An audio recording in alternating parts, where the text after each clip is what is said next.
Knuckleheads, GKM Gaming here with another LEGO Legacies Heroes Unboxed video for you. And today I'm starting a brand new series at the suggestion of you, the fans. I'm starting a counterpart to Free-to-Play Friday, Pay to Win Wednesday. The original suggestion was Tuesday, but Win Wednesday, I'm all about that alliteration. We really do that stuff here at GKM Gaming. So I figured, what better unit to start with for a pay-to-win video than Deborah and Gorwell, the ultimate pay-to-win unit, I guess, besides Willa. The thing about Deborah and Gorwell is she actually could be more expensive than Willa to 7-star at this point in the game. At least Willa you can run calcs on and try to figure it out. It's like 10k. But at least you know that there's a definite way to grab Willa tiles, and you're getting Willa tiles. Gorwell is not available as of right now anywhere in the game other than bags, which the drop rate on bags is awful. So anybody who's got Gorwell, God bless you. You probably spent some money on bags. I'm sure it didn't cost you 10k. But yeah, she's only really in, I believe, the Explorer bags and the Premium bags. And that's it. That's the only place you can get Gorwell. You can't even just buy her for gems in the shop. You can't just get the 300 gems for 3 tiles. So she's an extremely difficult character to come across. But she's actually very important for a space team if you're really trying to legitimately run a space squad. Or, yeah, she's just in the bags. I just double checked, just in the bags. So she's really important for a space squad because right now she's the only space unit with a heal. And yeah, it's her ultimate, so it's not even really that good of a heal. She has a self-heal, which also Locust has, but she really is the only thing that can keep them going and alive, especially for Gorwell's Great Escape, that weekly event. That's probably the hardest event in the game. I thought Missing Materials was for a while, but eventually I leveled up my city squad, and they're farmable and they have plenty of healers. Nope, not space. It's Gorwell or bust. And here's the thing about space, which hopefully Gorwell actually gets a little bit more. We have some more access to her soon. Space is coming soon. That's what the devs are saying. Space coming soon. More like space coming eventually. But everyone knows the next update after Ghostbusters is going to be space. So this fall is going to be space filled. I have seen the data mine on 2 of the new space units. Spoiler alert, there is a healer coming. But it's a support healer, and he's not really the best healer out there. There is also a really, really good space unit coming that I think can really swing things in the direction of space for the meta. Possibly, not guaranteed. But again, it's probably going to be a very pay-to-win character hidden behind a huge paywall. And then there's the reworks. So obviously Kelvin is going to get a rework because that unit is awful, and every dev knows that that unit is awful. I don't think Reed and Locust need reworks, and I don't think they're going to get them, but I think we're going to see reworks for Dwayne, Kartovsky, and Kelvin. And I think Commander Cold is actually already pretty good, and I think we're going to actually have a very viable space team. Will it be viable without Gorwell, though? So let's take a look at Gorwell and actually see what she does, and you can see if you're going to invest the money in her. And it could take a lot of money. There's a lot of risk factor that goes with farming Gorwell. And if you have Gorwell at 7 stars, God bless your very soul. You probably have a lot of money. But I'm going to just go over the unit anyway. So she's got the space tag, and she's got the alien tag.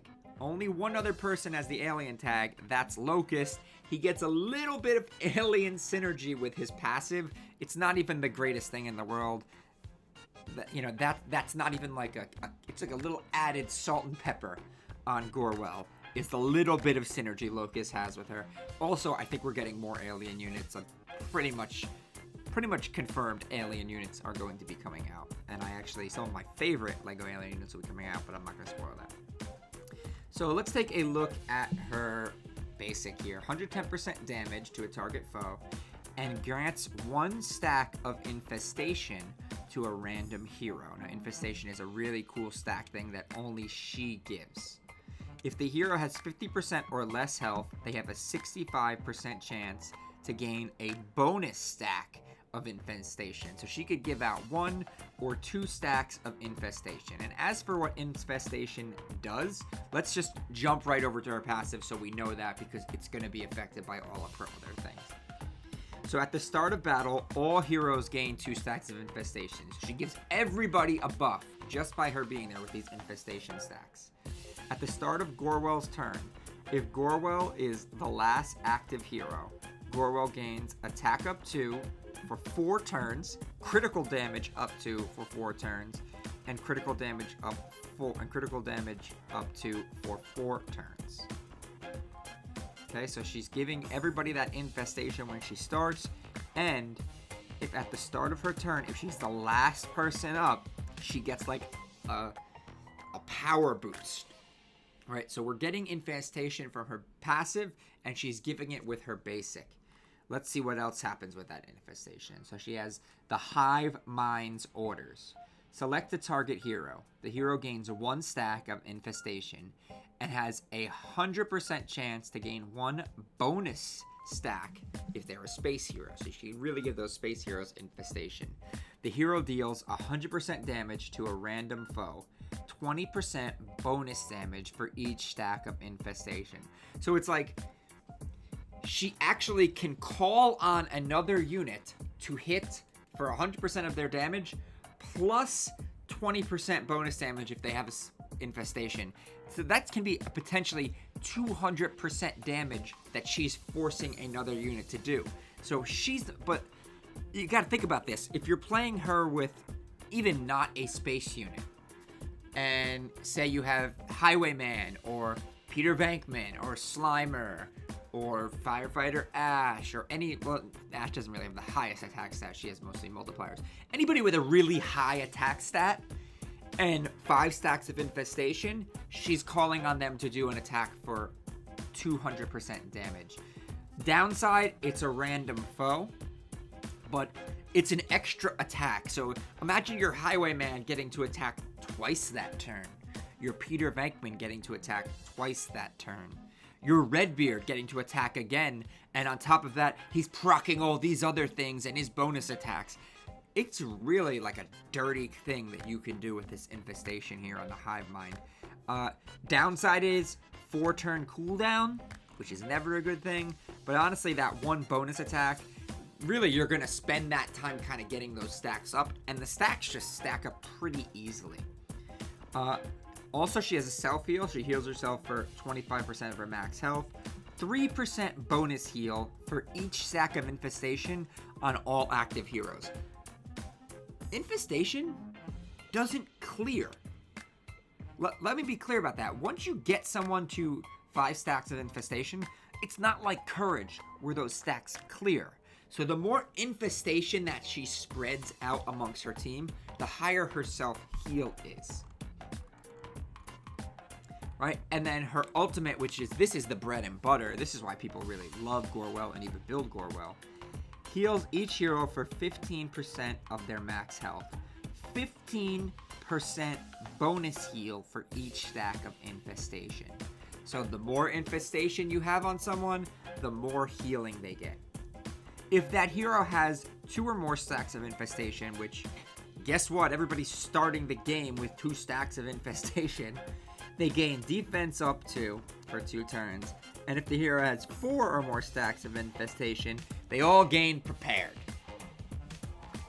Alright, this is a good, solid unit, especially when it comes to a space team, which is going to be relevant soon. But this is just a good, solid unit. She's actually one of the strongest units in the game, and she has some awesome stats to boot. Obviously, the health isn't quite there, under 10k health, but that's relatively common. Pretty high defense stat, almost 1,000 defense. right? So when I look at like those tanky tanks, like the Winston, the Scarlet, the Valiant, they all have 1,000+ defense. She's just below them in terms of defense. On top of that, her speed is insane. She's got 128 speed. She has insanely high speed. She's going to be getting off a lot of basics, giving a lot of infestation to people. Those 4-turn cooldowns are going to be cycling through a lot quicker than you think with a 128 speed, right? And she's got a 28 dodge chance. She has a really good dodge chance. She has one of the best dodge chances in the game. She can be really annoying to deal with.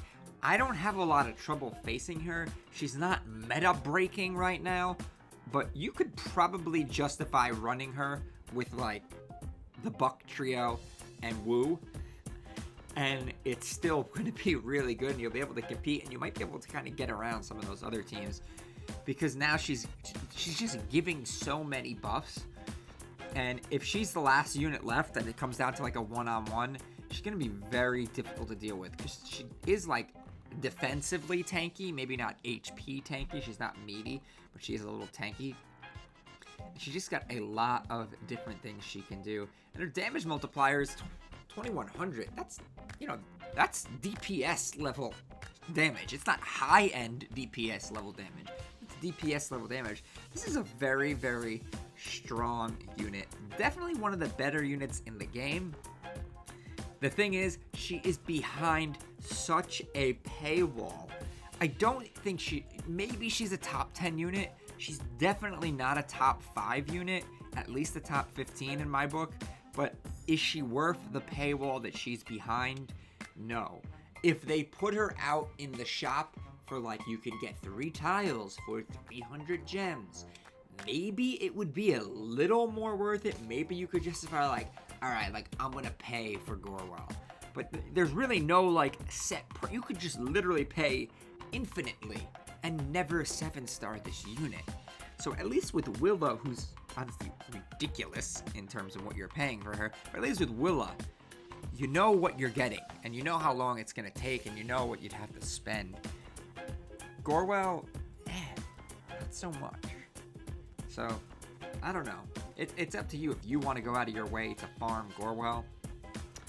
I personally have 0 Gorwell tiles, and until they give us easier access to her, I will continue to have 0 Gorwell tiles. Maybe they'll do an event for her or something. You know, I don't know. I know there's new space units coming out, so with new space units, Gorwell might actually just not even be worth it, or they might give us access to her. I think what makes space so bad right now is that we don't have access to Gorwell. Because honestly, Commander Cold, Reed, Locust, solid units. The lack of access to Gorwell it's hurtful. And then also Kartovsky's not very easy to get either. He's another pay to win character. But Kartovsky's more like pay to lose. So maybe he'll be like on like pay to lose Wednesday. Anyway, that's all I got for you today, Knuckleheads. Please remember to smash that like button, hit that subscribe button, ding that little bell for some notifications, and as always, remember to knuckle up. She blocked me on Instagram, Snapchat, I don't give a damn about that. I can see your face, still feel the same. I don't feel the need to forget.